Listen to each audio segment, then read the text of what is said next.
الله وكفى والصلاة والسلام سيد الرسل وخاتم الأنبياء سيدنا محمد المصطفى وعلى آله المجتبى.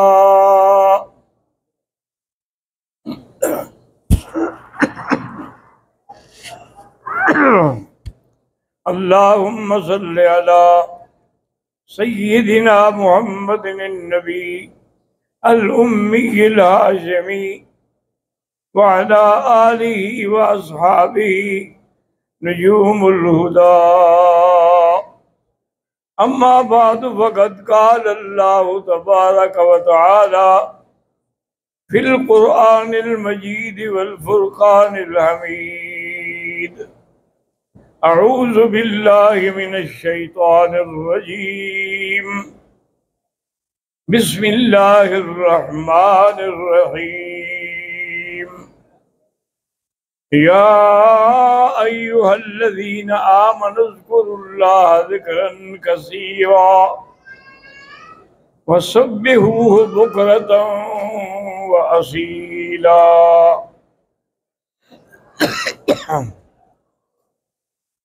قال النبي صلى الله عليه وسلم: أكثر الذكر حتى يقال أنه مجنون، أو كما قال النبي صلى الله عليه وسلم: صدق الله العلي العظيم وصدق رسوله النبي الكريم، ونحن على ذلك لمن الشاهدين ومن الشاكرين، والحمد لله رب العالمين. رب اشرح لي صدري ويسر لي أمري واحلل عقدة من لساني يفقهوا قولي. رب زدني علما. برادران اسلام، ہم نے سابقہ دروس میں توبہ کے بارے میں اور اس کے بعد تقوی کے بارے میں عرض کیا تھا، اور آج کے موضوع میں اللہ کے ذکر کی بات ہے۔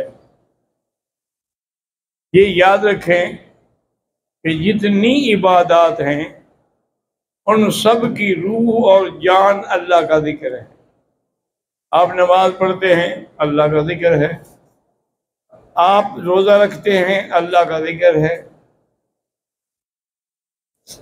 آپ حج پہ جاتے ہیں، اللہ کا، یعنی کوئی ایسی عبادت نہیں ہے جس کی روح اور جان اللہ کا ذکر نہ ہو۔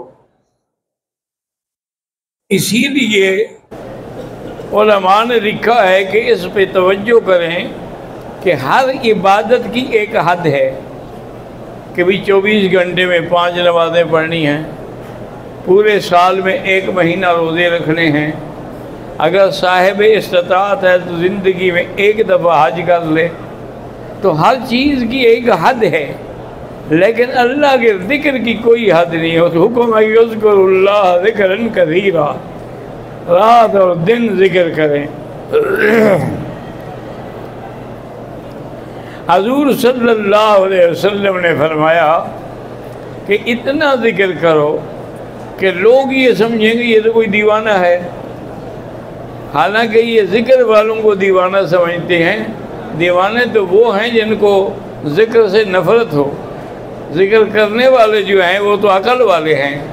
اس لیے قرآن پاک میں آتا ہے: ان فی خلق السماوات والارض واختلاف اللیل والنہار لآیات لأولی الالباب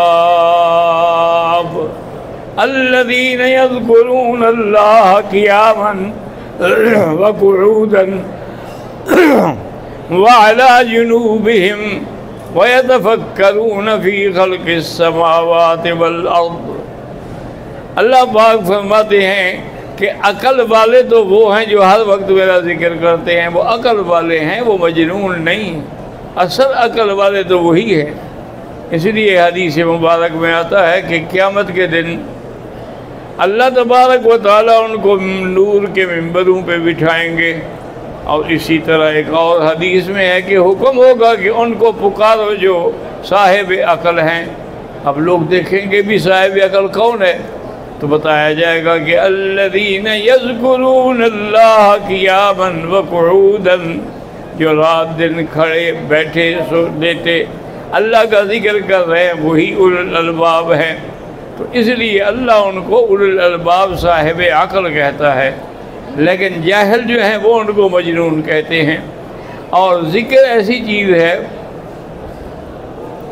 ایک بات یہ ہے کہ افضل الذکر لا الہ الا اللہ محمد الرسول اللہ۔ حدیث میں آتا ہے کہ موسیٰ علیہ السلام نے اللہ سے عرض کیا، یا اللہ مجھے کوئی خاص ذکر عطا فرمائے، تو خود سنی جو میرے لیے خاص ہو۔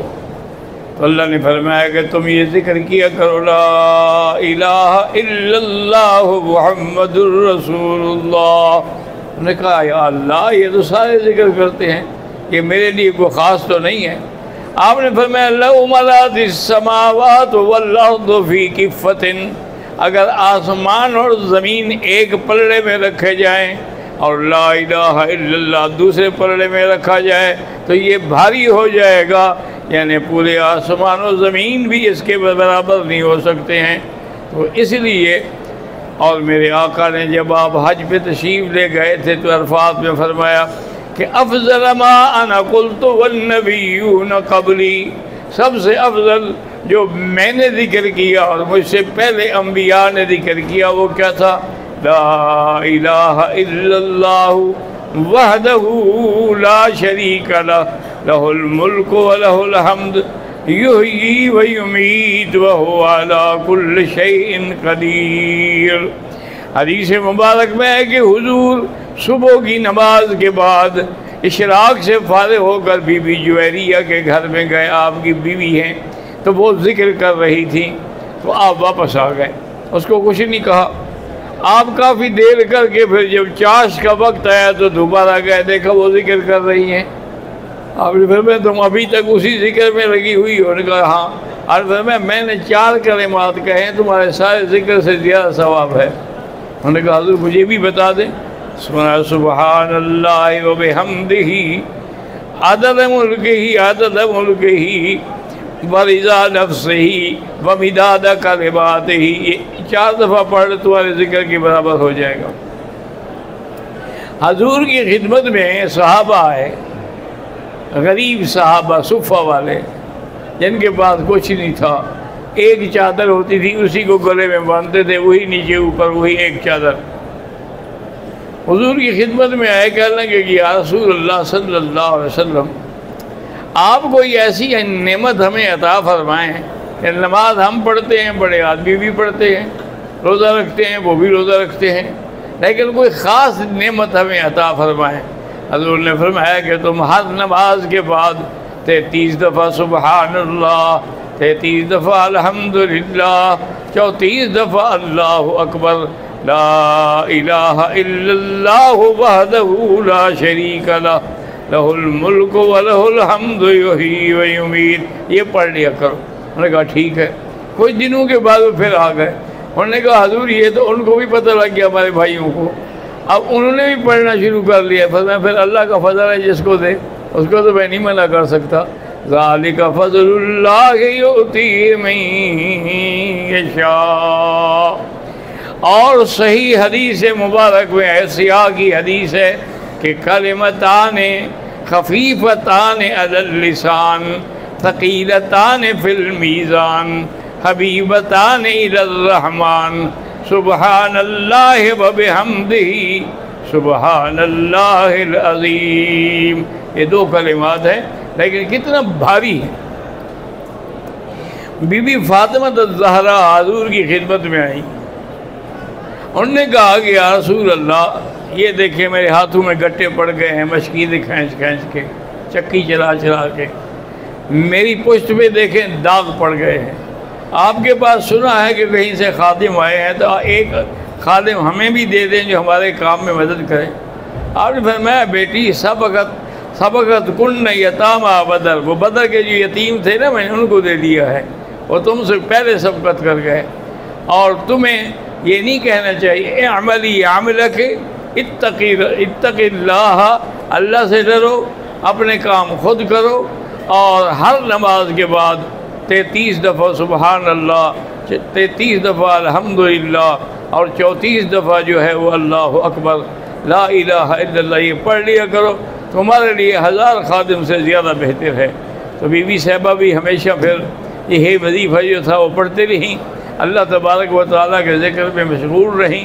اس لیے اللہ تبارک و تعالیٰ نے فرمایا ہے یا ایھا الذین آمنوا، اے ایمان والو، اور دوسری جگہ فرمایا کہ لا تلہکم اموالکم ولا اولادکم عن ذکر اللہ، تمہیں تمہارا آل اور اولاد جو ہے وہ اللہ کے ذکر سے غفلت میں نہ ڈال دیں۔ اگر اولاد کی وجہ سے غفلت میں پڑ گئے اولئک ھم الخاسرون، وہ سب سے بڑا گھاٹا ہے۔ تو اصل چیز یہی ہے کہ ہر حال میں آدمی اللہ تبارک و تعالیٰ کے ذکر میں مشغول رہے۔ اچھا یہ بات رکھیں کہ اگر صحیح معنی میں غور کریں، آپ نماز پڑھ رہے ہیں یہ بھی ذکر ہے، آپ نے سجدے میں کیا یہ بھی ذکر ہے، رکوع میں گئے یہ بھی ذکر ہے، آپ روزہ رکھیں گے یہ بھی ذکر ہے، آپ طواف کریں گے یہ بھی ذکر ہے۔ تو اللہ تبارک و تعالیٰ کا ذکر جو ہے وہ اتنا ہے کہ کوئی ایسی چیز ہی نہیں بچتی جو اللہ کے ذکر سے خالی ہو۔ اللہ تبارک و تعالیٰ جو ذکر کرنے والے لوگ ہیں، جو اذکار والے لوگ ہیں، اللہ تبارک و تعالیٰ، ایک حدیث میں آتا ہے فرشتے جاتے ہیں، اللہ پوچھتے ہیں کہ کہاں سے آ رہے ہو؟ انہوں نے کہا یا اللہ ایک مجلس بیٹھی تھی تیرا ذکر کر رہے تھے، تو اس مجلس میں ہم بیٹھے رہے، اور پھر آپ نے فرمایا اچھا تم گواہ ہو جاؤ کہ میں نے ان سب کو معاف کر دیا ہے۔ انہوں نے کہا یا رسول اللہ ایک آدمی ان میں ایسا بھی تھا جو اس نیت سے نہیں آیا تھا، وہ تو اپنی کسی دوستی نبھانے کے لیے بیٹھا ہوا تھا۔ آپ نے فرمایا ہؤلاء قوم لا یشقی جلیسہم، یہ ایک ایسی قوم ہے کہ جس کے ساتھ بیٹھنے والا بھی معلوم نہیں رہتا، جو ان کے ساتھ بیٹھا ہے ان کو بھی میں نے مغفرت کر دی ہے، ان کے گناہ بھی میں نے معاف کر دیے ہیں۔ تو اللہ تبارک و تعالیٰ یاد رکھیں کہ ایک دن میرے آقا نے فرمایا اپنے صحابہ سے کہ بھی تم جبل احد کے برابر ذکر کرو۔ میں کہا یا رسول اللہ جبل احد کے برابر کون ذکر کر سکتا ہے؟ اور میں تم سب کر سکتے ہو۔ انہوں نے کہا کیسے یا رسول اللہ؟ فرمایا جب تم سبحان اللہ کہتے ہو تو جبل احد سے زیادہ ثواب ہے، جب الحمدللہ کہتے ہو تو جبل احد سے زیادہ ثواب ہے، جب اللہ اکبر کہتے ہو تو جبل احد سے بھی زیادہ ثواب ہے۔ تو یہ تو تم سب کہہ سکتے ہو۔ انہوں نے کہا حضرت یہ جہاد سے بھی افضل ہے؟ ہاں جہاد سے بھی افضل ہے، کیونکہ ذکر ہوگا، اللہ کی یاد ہوگی تو اللہ کی اطاعت اور فرما برداری ہوگی۔ اگر اللہ کا ذکر ہی نہ ہو، اللہ کی یاد ہی نہ ہو تو اس کے بعد کیسے ذکر ہوگا؟ اسی لیے ایک ہی جملے میں میرے اللہ نے فرما دیا وَلَذِكْرُ اللَّهِ أَكْبَرُ، اللہ کا ذکر سب سے بڑی چیز ہے۔ اللہ پاک آپ کو بھی، ہمیں بھی، ہر مسلمان کو اپنے ذکر کی توفیق عطا